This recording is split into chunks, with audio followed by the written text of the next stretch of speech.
Welcome to the channel, my beautiful people. I trust that everyone is having a wonderful day today. Guys, thank you for the love, thank you for the support. My name is Dwight, and it's a great pleasure to have you here today. So guys, if you're new to the channel, I welcome you. If you're returning, come on, welcome back. So welcome back to another reaction video, and guys, on today's agenda, we're going to be diving into Bloody Foreigners, the Untold Battle of Britain. This is a historical documentary that highlights the often overlooked contribution of non-British pilots during the Battle of Britain in the World War II. Alright, so guys, for those of you out there who knows more about this than I do, guys, please feel free to leave your suggestions, engage with the audience, because you know that's what we're all about on the channel. And don't forget to like, subscribe, and share with your friends and your families. All right, so without any further ado, let's dive right in.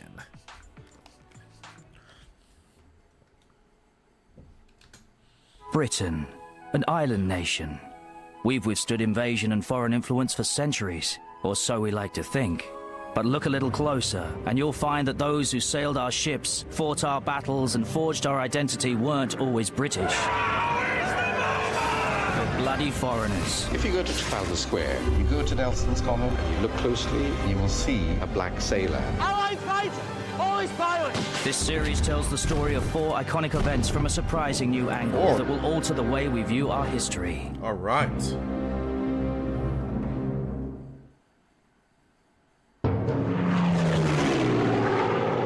In the summer of 1940, a desperate battle raged in the skies of England. If Britain lost, Hitler would invade. Ooh. At the heart of the fight was one remarkable squadron. Brave, rebellious, unconventional. 303 Squadron shot down twice as many Germans and boasted one of the Battle of Britain's greatest aces. The pilots kept a record of their exploits in a unique diary. But it isn't written in English. Allied fighter! Always pilot! 303 Squadron was made up of Poles who came here to fight for freedom and help change the course of British history. How in hell do you think you're gonna fight the Germans if you can't even fly the ruddy aeroplane? My men did not come all this way to sit around learning English. Using the accounts of the squadron aces and the testimony of the pilots who knew them, Bandits 12 o'clock! this is the untold story of the Battle of Britain.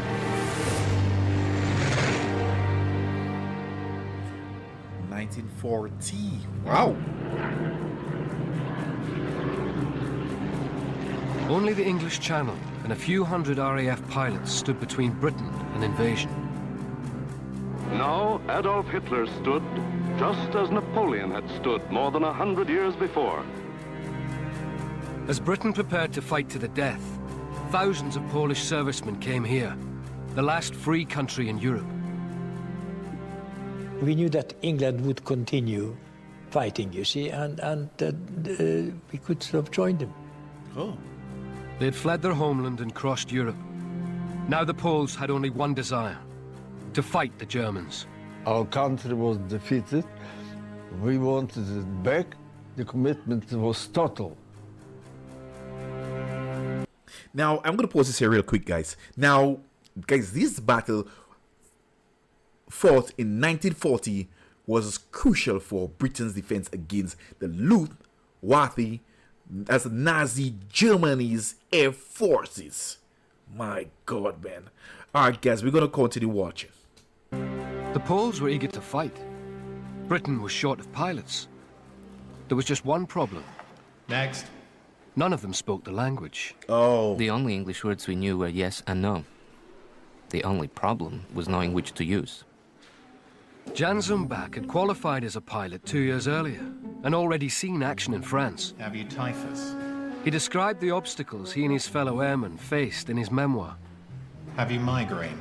We were continually at cross purposes with the British officials. Have you TB? A friend of mine had just about run out of patience when one doctor solemnly inquired, Have you had VD? Had VD? Had VD? What's that? So he took a chance. Answered. Yes. And was promptly hauled off for a vigorous massage of the prostate. Examination, please. So they couldn't understand what we were saying, and I'm quite certain we couldn't understand what they were saying, because I myself didn't know a word of English. And that was a great barrier, both socially and, more important, operationally. But Britain was desperate. But On still, July the 22nd, 303 Polish Squadron was formed at London's RAF Northolt.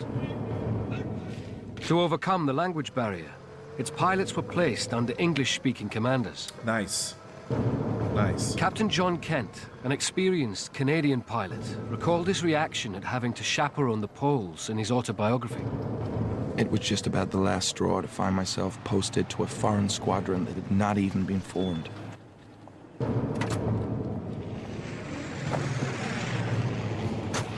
I was thoroughly fed up and despondent. Kent wasn't alone in his view. Hello, boys!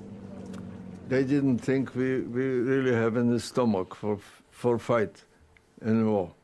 That we are a spent force, and that we are an embarrassment and a burden.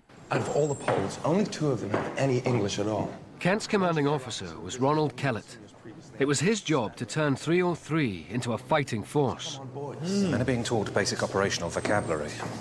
All I know about the Polish Air Force is that they lasted 3 days against the Luftwaffe. Well, let's hope we can make them shine more brightly operating from England.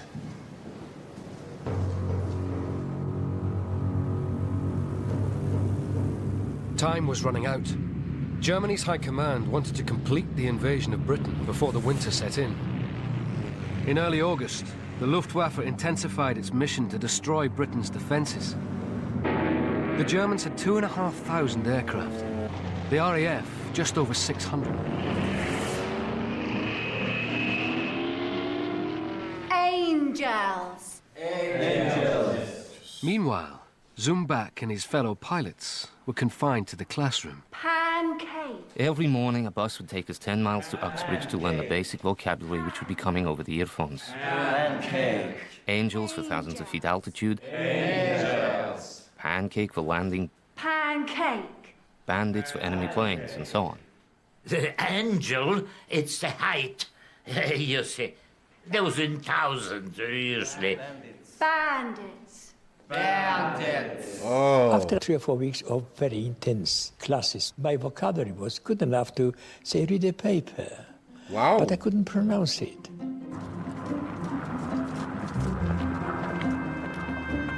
Captain John Kent came up with his very own strategy to vault the language barrier.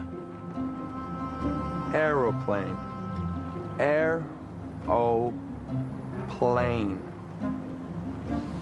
Samolot. I had to learn some Polish.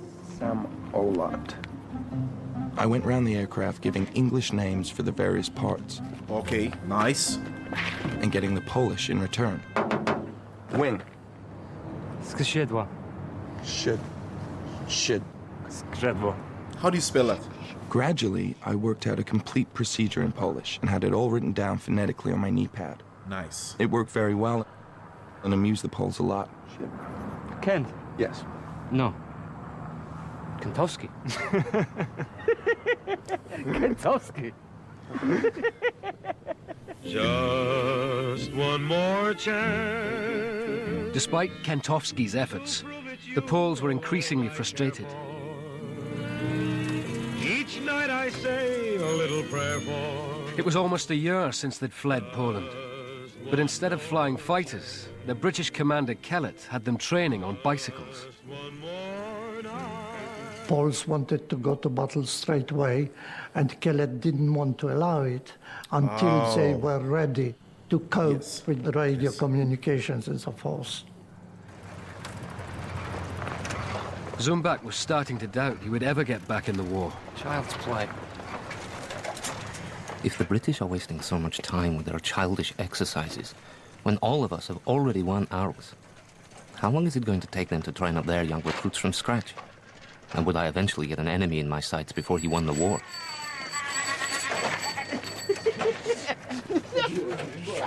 You man, stop that!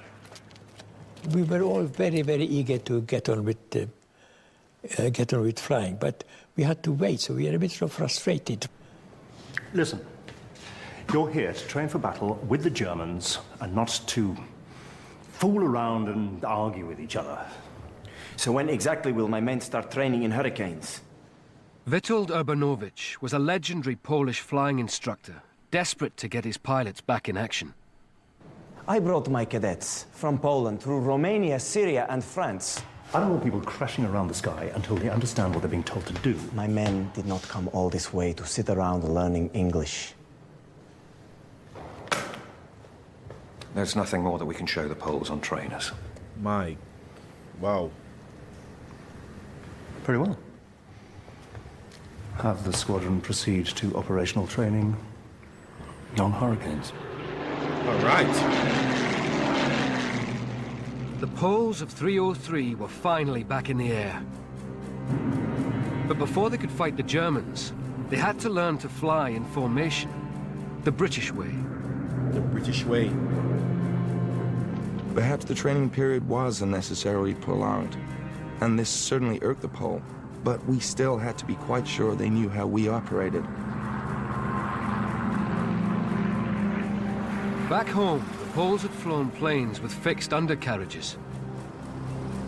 In a British fighter, they had to remember to lower the wheels before landing. Not all of them did. We had several aircraft landed with the undercarriage retracted. One of these was put down by Sergeant František. Stand to attention, František. And I tore him off a first-class strip. Do you have any idea of the damage you've just caused? He didn't know what I was saying, but he knew he had to answer in a foreign tongue and kept repeating. Oui, mon commandant.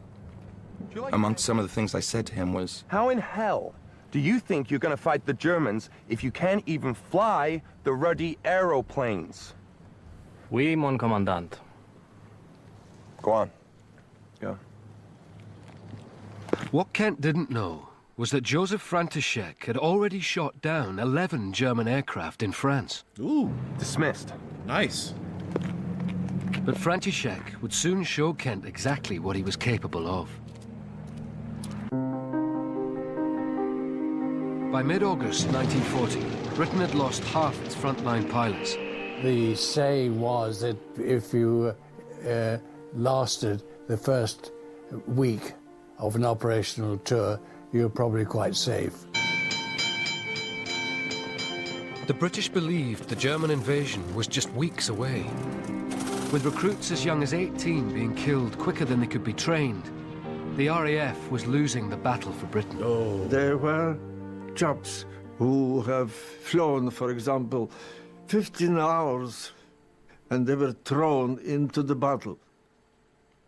A lot of them didn't come back from their first flights.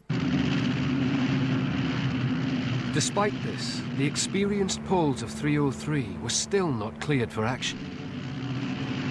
On the 30th of August, the British commander Ronald Kellett led them on yet another training flight. But this would be a training flight with a difference. As Ludwig Paskiewicz wrote in the squadron diary, after climbing about 10,000 feet, we flew northward.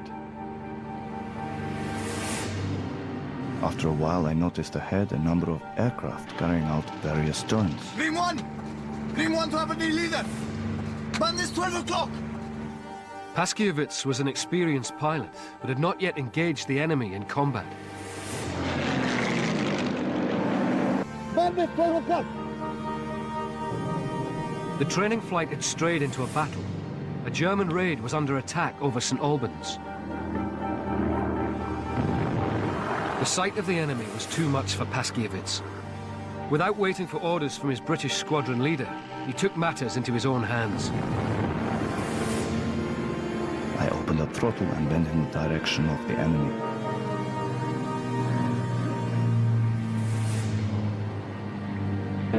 I noticed at my own altitude a bomber turning in my direction. When he noticed me, he dived sharply down. I turned over and dived after him. I noticed the black crosses on wings.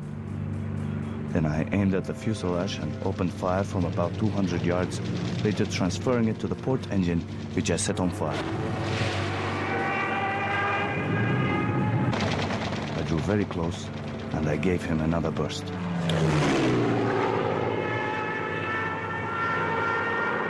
Almost 1 year after the invasion of Poland, Ludwik Paskiewicz claimed 303's first victory against the Germans. Oh, nice! He hit the ground without pulling out of dive and burst into flames. I have fired at enemy aircraft for first time in my life. Training flights are... Guys, as I'm going through this video there right now, the Bloody Foreigners, the title, I took the title for something different, you know, and it just plays on, you know, this common phrase, just describing the immigrants, you know. So, alright, let's continue watching. Precisely that. Training flights. That means you don't go gallivanting around the sky shooting up Germans. The safety of your squadron is your first consideration. However, I do feel it is my duty, despite my better judgment, to congratulate Pilot Officer Paskiewicz on making the squadron's first kill. Sir? Well done. Thank you, sir. Very good. Nice. Carry on. His English is getting so much better. Although he had already been in action in Poland and France, it was Paskiewicz's first kill. He was hugely elated, and so were we. Under the circumstance, sir, I do think that we might call them operational. That night, Kellett put in a call to Fighter Command.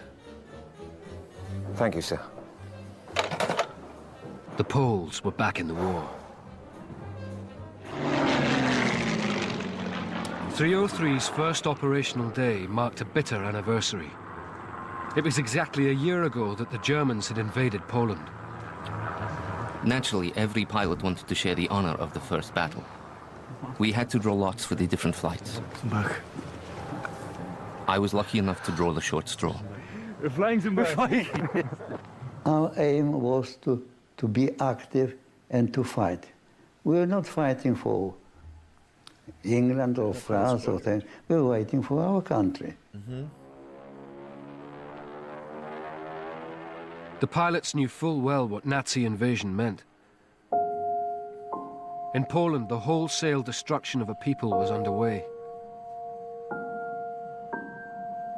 Schools and colleges had been shut, teachers and doctors shot, and the first prisoners had arrived at a slave labor camp called Auschwitz.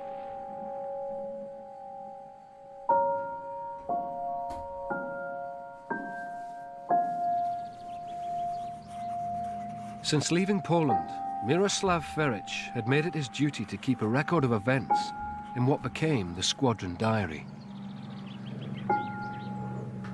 We are surprised that Adolf isn't taking advantage of this beautiful weather. You'd think he'd be bombing so hard, you could hear echoes across the island. But it hasn't started. Wow. It was Veric, you see, that kept the diary. And he would invite other pilots to make a contribution. Well, I was never invited to that. You see, I was too small of a little minnow, you see, among the aces. What's going on? Maybe it's a lack of personnel. He's planning something.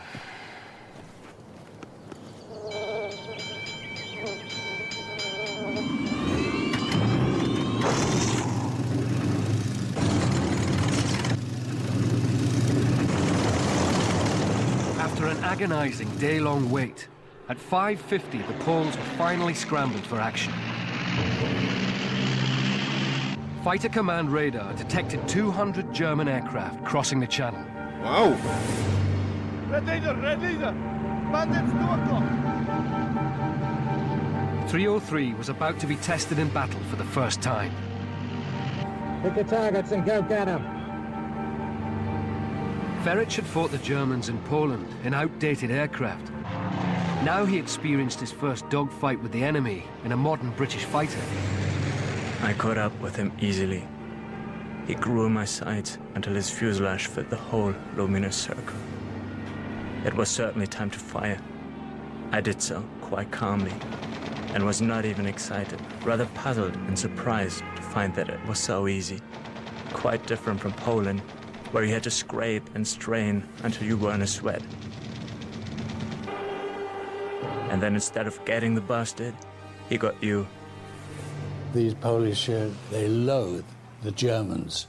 All we were interested in was to destroy airplanes, whereas the Poles, they wanted to kill anybody that was in these airplanes. Wow.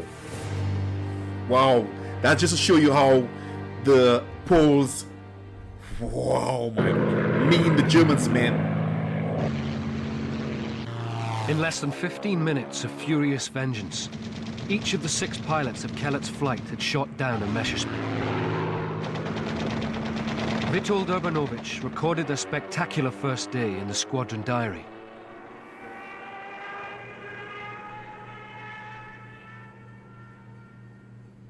This is dated the 31st of August, 1940.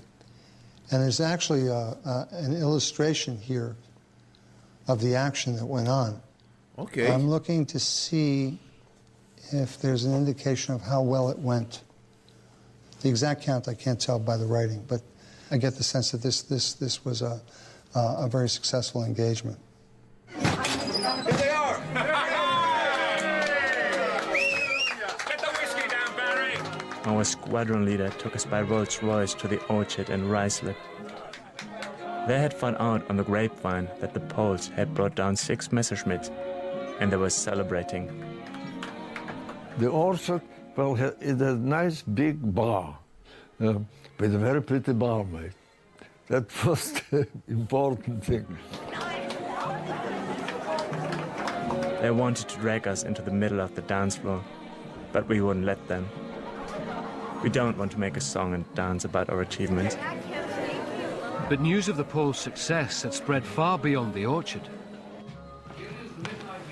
From the Chief of Air Staff, Sir Cyril Newell.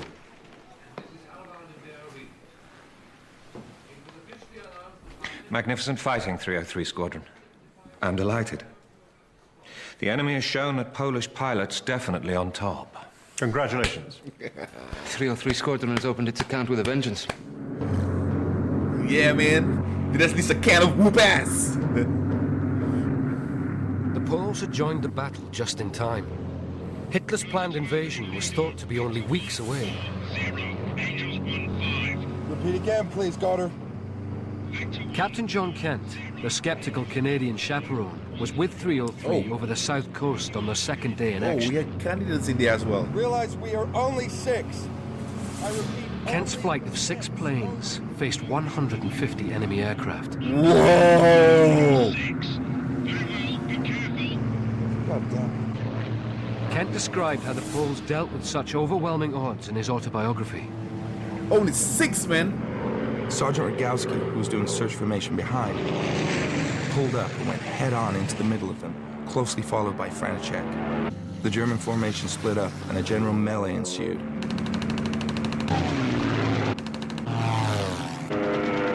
Kent watched amazed as the Poles flew head-on at the enemy bombers. With a closing speed of over 600 miles an hour, the slightest error would be fatal. Streams of great traces of smoke crisscrossed the sky in all directions. It was impossible to hold a steady aim. And snap shooting was the order of the day. In the frenzied dogfight, a Messerschmitt repeatedly latched onto Kent. But each time it closed in for the kill, it was chased off by a Polish pilot.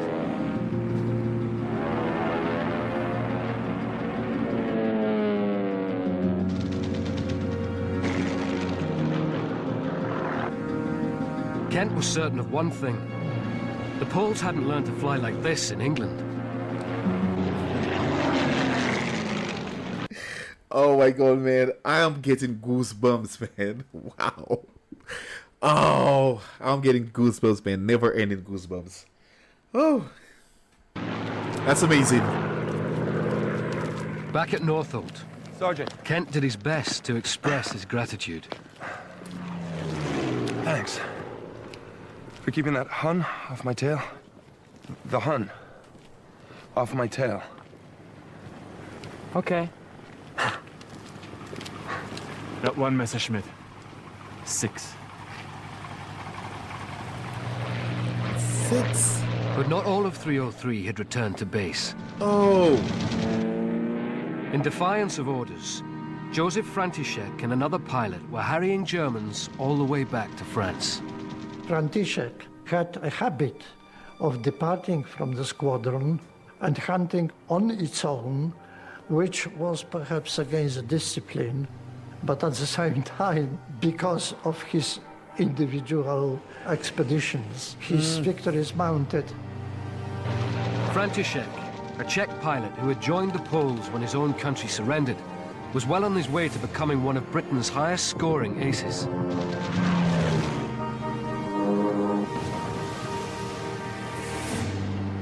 From Air Vice Marshal Keith Park. The group commander appreciates the offensive spirit that carried 2 Polish pilots over the French coast in pursuit of the enemy today. This practice is not economical or so sound now that there is such good shooting within sight of London. Ooh.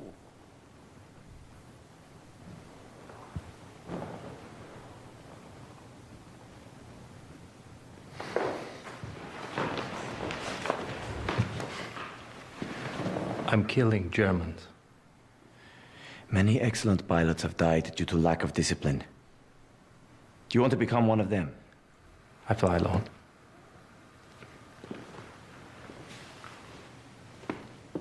In a unique compromise, it was agreed. From now on, František could leave formation to hunt alone.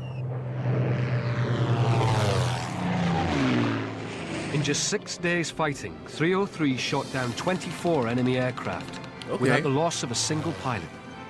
We were one fighting family. Together we dreamed of a brighter tomorrow, when after the war, we would return to our motherland. As the battle entered a bloody new phase, the Poles would be at the heart of the defense of Britain. In this historic battle, the mightiest air force, after the British, is the Polish Air Force. Every day we are winning against the Germans. In just 1 week, the Poles of 303 had overturned British prejudice and proved their fighting spirit. On the afternoon of September the 7th, they shot down 16 enemy aircraft in less than 15 minutes. Ooh! Wow! It was a record unbeaten by any other RAF squadron. Gentlemen, be vigilant and careful to preserve your lives. Poland will need you at the end of this war. Yes, yes. 7th September. That same day, the German war machine unleashed its fury on a new target, London.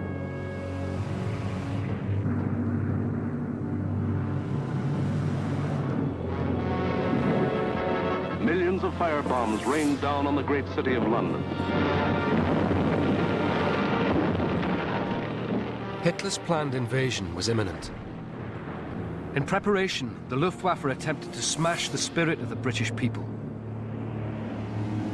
As he flew over the capital, 303's Canadian captain John Kent witnessed the aftermath of the first day of the Blitz. I could see the fires that the Luftwaffe had started on this, the first raid on London. I had not realized that I could feel so deeply. But at that moment, I would have butchered any German I could lay my hands on. I was beginning to understand the attitude of the Poles. They're very much like us. We found that apart from the language and the national differences, that we thought and they thought more or less on the same lines, which was kill the Hun. But not everyone believed a handful of ill-disciplined Poles could be shooting down so many Germans. Chief skeptic was their own group captain, Stanley Vincent. Treat these claims with a lot of reserve. Sir? I want you to go through them with a fine tooth comb. Yes, sir. But Vincent didn't wait for the intelligence officer's report. When the Poles took off on the 11th of September, Vincent went on his very own spying mission. He followed the 303 going into action, and he kept his distance and wanted to see how they do. He wanted to find out for himself. He didn't have to wait long. Bandits, 3 o'clock.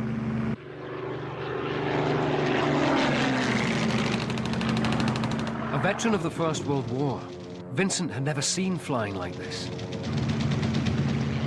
The Poles had jumped in on the scattered individuals, and suddenly the air was full of burning aircraft, parachutes and pieces of disintegrating wings. It was all so rapid, it was staggering. The British trained pilots to fire from around 400 yards. The more experienced Poles were able to fly to within 100 yards before they opened fire. The effect was devastating.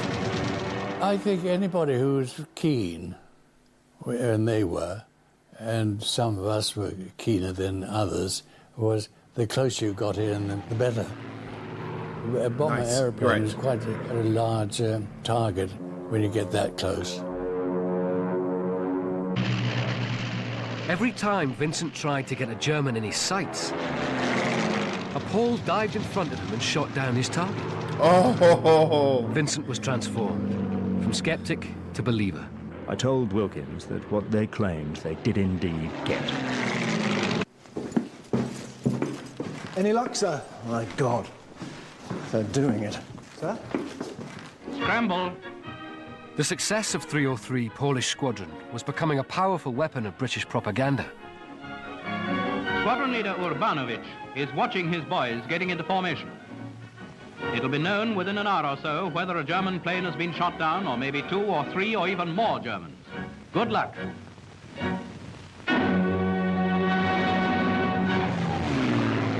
But news of the success of the exiled airmen was most powerful back home. I was only 14, but I wanted to join the Polish Air Force.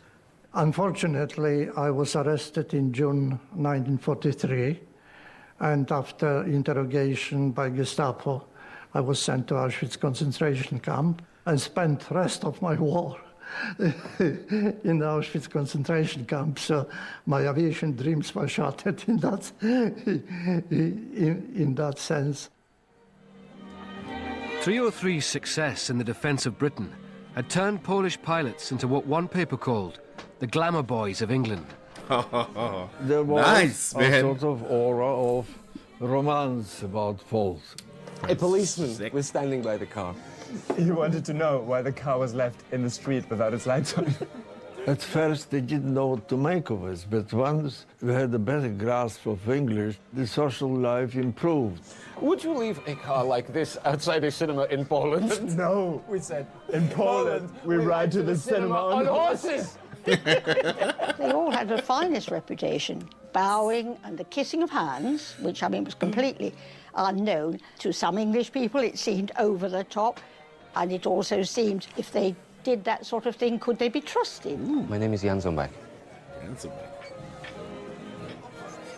The girls were nice and friendly, and so were their mothers. Would you like to dance? And fathers, well, fathers were absent, most of them.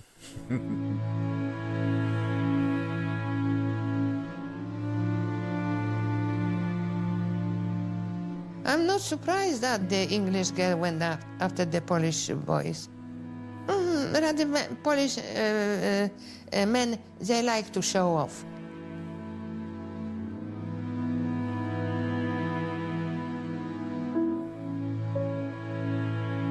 She put a record on and clung even tighter than she had on the dance floor. Oh. 5 minutes later, we came up for air and she withdrew into the bathroom.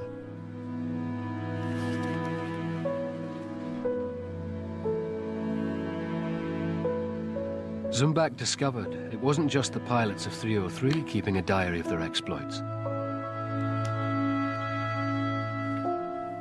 Even my limited English vocabulary was equal to this kind of subject matter, especially with the clues provided by the names of several members of my squadron. She had awarded them high marks in contrast to her rather disparaging assessment of her own countrymen. By my rapid reckoning, her survey was based on a sample of approximately 30. Zumbak did not reveal the marks awarded to number 31.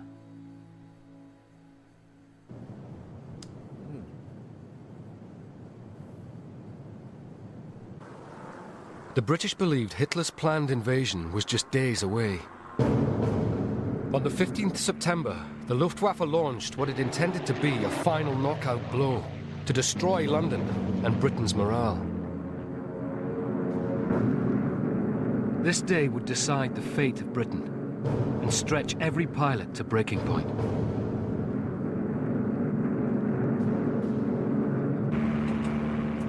A 400-strong enemy armada crossed the Channel. At 11:15, the Poles were scrambled and thrown into battle. I had shot down Adonye, then had to hide in the clouds with a bunch of Messerschmitts in hot pursuit.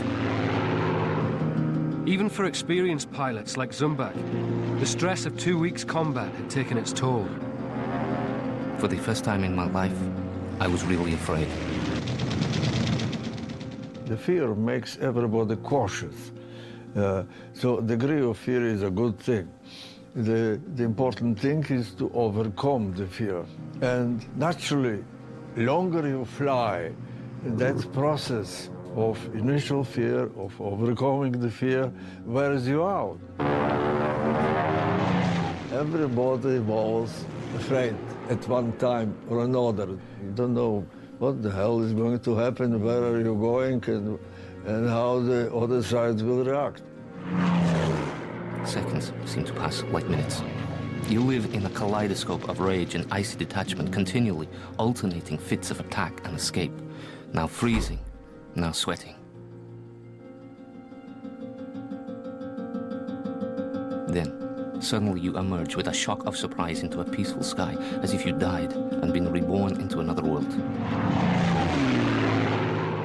You black out if you're in a turn. It's dangerous, because it's the time when you're blacking out, you can't see, you don't know who is behind you. Wow, that's terrible, man.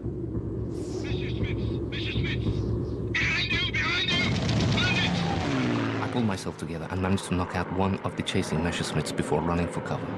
I had to fade into a fat cloud bank, keeping an eye on my surroundings through gaps in the clouds. In the first epic battle of the day, 303 helped stop the German bombers reaching their targets and claimed 10 kills.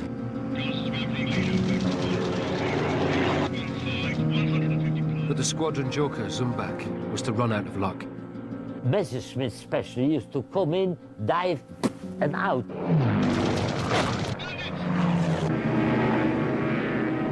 You know, in the air, when you're there, it's all in seconds.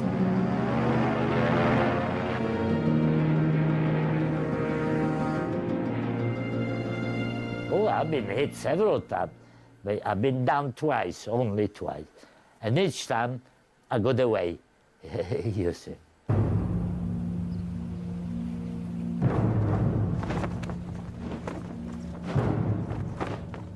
It's bound to be France, I told myself. You're as good as in prison. I carefully fold my parachute, feeling pleased with myself for having kept hold of the ripcord. The sign of a cool head. Some men appear, and fire each time I make the slightest move. They all come to a halt. Except for one man who approaches with a peculiar weaving walk. He's pissed, I think. So, I took out my pistol, held it at arm's length, and threw it away. Then I see his uniform. It's British. At the top of my voice, I yell out, Allied fighter! Polish pilot! Sorry I fired! I didn't aim at you! Then why did you fire? I threw my gun away! To stop you moving! You're standing in the middle of a minefield. Oh my God! Zumbak was out of the fight. But the biggest day of the Battle of Britain was only halfway through. Oh my God! On the afternoon of the 15th of September, a second wave of German bombers pressed home their attack. As the battle neared its climax, every available aircraft was scrambled to fight for the survival of Britain. Up to 10 o'clock, 175 German aircraft had been destroyed in today's raids over this country. The Poles had only 9 aircraft left. At 2:25, they were scrambled to help repel a 300-strong enemy force. Between 350 and 400 enemy aircraft were launched in 2 attacks against London and southeast England. About half of them were shot down.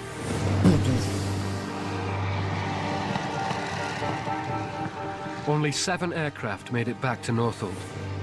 5 were so badly shot up, Kellett said they were fit only for scrap. Wow. Today was the most costly for the German Air Force for nearly a month. Against immeasurable odds, the RAF held its own.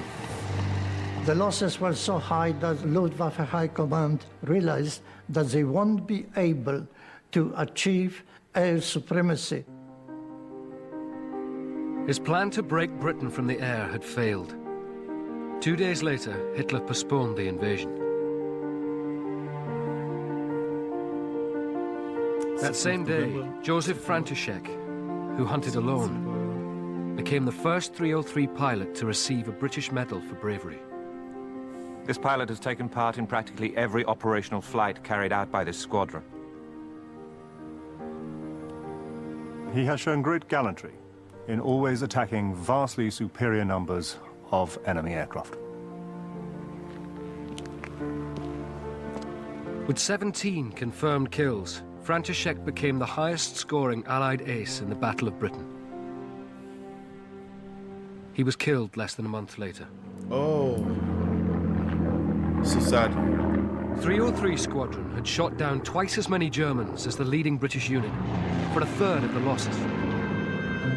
On the 26th of September, King George VI made the first of many visits to congratulate the Poles. He was so proud, so we knew that means something, Poland. The keeper of the squadron diary, Miroslav Feric, made sure that the king ended up in the book. Whiskey, gin, sherry, cherry brandy. Precisely why I'm not drinking. Whiskey. Whiskey. Operational for under 1 month, on the 27th of September, 303 notched up their 100th kill. But the squadron's pride in its extraordinary success was overshadowed by a tragic loss.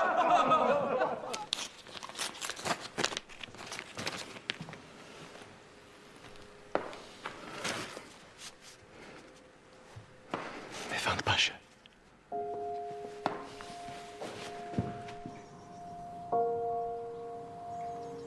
Ludwig Paskiewicz, the pilot who broke formation to make 303's first kill, had been shot down. Oh. He was only the 5th pilot of 303 to die. Jan Zumbak commemorated him in the squadron diary. He was one of our best friends. A brilliant pilot, in love with his role. He gave his life to flying, and flying took his life. He did not die of natural causes or in an accident. He died in battle, having achieved what he'd always dreamed of: victory. He will be welcomed to the squadron of heaven. To Pasha. Zumbak was shot down in 1945, but survived. He later became a smuggler, mercenary, and ran a nightclub in Paris. The war had more than 4 years to run. But by October 1940, the Battle of Britain was over. Most historians agree that the Battle of Britain was won by a narrow margin. And it could be argued that perhaps this narrow margin was supplied by the 303 Squadron. It is with genuine regret and sorrow that I terminate my association with the finest squadron the RAF has ever seen. Captain John Kentowski left 303 to lead his own squadron. My profound thanks for keeping me alive and teaching me how to fight. Oh, never mind the flannel. In the book. Miroslav Feric was killed on patrol in 1942.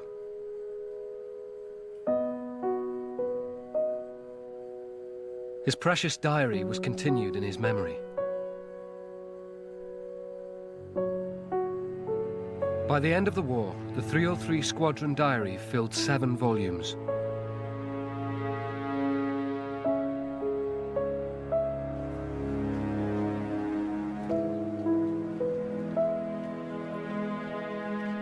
None of the 303 aces who fought in the Battle of Britain are alive today. Every year, a dwindling band of veterans gather at the Polish Memorial at Northolt to honor the fallen and keep their stories alive. Yeah. This I'm glad that I'm sharing this out here today. The highest decoration, Virtuti Militari. It's one of the highest Polish decoration for bravery. And here, Defense Medal, defense of the country, is Britain, you see. 1,973 Polish airmen lost their lives in the Second World War. But in spite of their sacrifice, Poland would be denied its freedom when the war ended. In February 1945, with victory in sight, the Allied leaders met at Yalta. Britain, which had gone to war to defend Poland, now faced the growing power of the Soviet Union. Yalta was complete reversal of the British stand, and it was terrible shock for the Polish forces which fought so valiantly. To pacify Stalin, at the end of the war, the Allies handed control of Poland to the communists. What? The dream of freedom the Poles had fought and died for was over. The Western Allies won their war. Everybody won, except us. We lost. Yeah.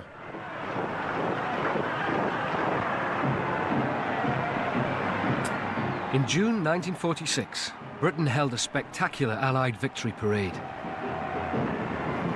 Czechs, Chinese, and Iranians all marched down the Mall past King George VI. But not a single Pole. My father was on the sidelines as the parade was going down the mall, not only given no credit for it, but basically being denied existence. It broke his heart. Plain and simple, it broke his heart. Not one of the 200,000 Poles who fought fascism marched with the Allies that day. Britain did not invite them, for fear of offending Stalin. We felt that the Allies really betrayed us. We were absolutely shattered. What? We were in despair. Are you kidding me? They were not even invited when they were the ones who... My God, man. That is brutal, man. That is so brutal. After they fought so much for Britain, well, they said it themselves. They were not fighting for Britain. They were fighting for Polish, for the Poles, you know. But fighting alongside Britain. Yeah, really, what to do? And what about you, Ivanovich? Will you go back to Poland? The papers are saying you should go. Like I don't know, man. I can't even. I don't think I want to proceed to the end of this, man, because I am already disappointed. You know, thinking that everything would have been great in the end. Like they say, man. Go home. Rebuild your country. There's no work for you here now. No. You know what brought us to France. And to here. You have won the war. But we have lost it. Witold Urbanowicz did later return to Poland. Accused of spying, he had to flee to America. Oh. Other pilots were not so lucky. A lot of my friends did go back, and some of them, or a lot of them actually, made a sticky end. Unless you were a communist, there was no future for you. At the end of the war, we were really not wanted in this country anymore. There is so many of us, and we are competing for the jobs.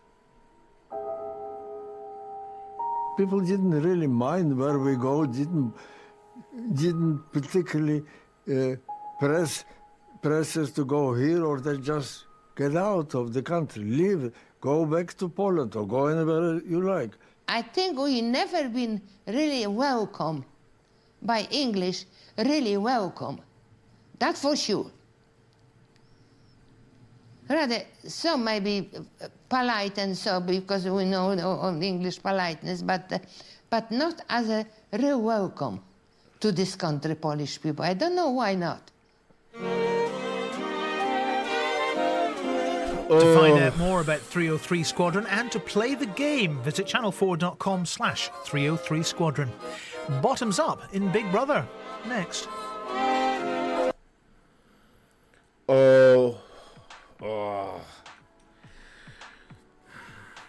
So I hope you guys I don't know, but I didn't enjoy that at all. Where I thought at the end it would have been a victory for the Poles, you know. Like they said, like Britain, they won the war, man. They won the war, but the Poles lost. Oh gosh, man. You know, and the title of the bloody foreigners, you know, that is plays on a common phrase used by some, I would say, describe immigrants. But in these case, you know, it just emphasized how pilots from countries like Poland and different other countries and other parts of Europe fought alongside the British RAF. Now, many of these foreign pilots were crucial to Britain's survivals. Now, with the Polish 303 Squadron being particularly notable for, you know, the impressive combat records, and this documentary just seeks to shed light on, you know, their heroism, bravery, and the prejudice they sometimes face. Now, we know Poles, and in spite of the invaluable contributions to the war, those who defended Britain and shared sacrifices made by people from various nationalities. So it was not even them herself, you know. Guys, this is so sad. I don't know how many of you guys have seen this out there, but I was learning more than, you know, I would stop and speak. So this is why I didn't stop so much in this video. You know, I wanted to leave my commentary for the end. So guys, let me know what you think about that. All right, this is where I come to the end of this reaction, but I will be back with some more. So guys, sit back, relax to see what I have coming up next, because I have some amazing content for you, so stick around for that. And don't forget to like, subscribe, and share for friends and your families. I'm gonna leave the original link down in my description so you guys can go and take a look. And feel free to leave your suggestions, engage with the audience, because you know that's what we're all about on the channel, man. That just made me so sad. That just made me so sad, man. All right, so I'll see you back. Peace out. Till next time. I love y'all.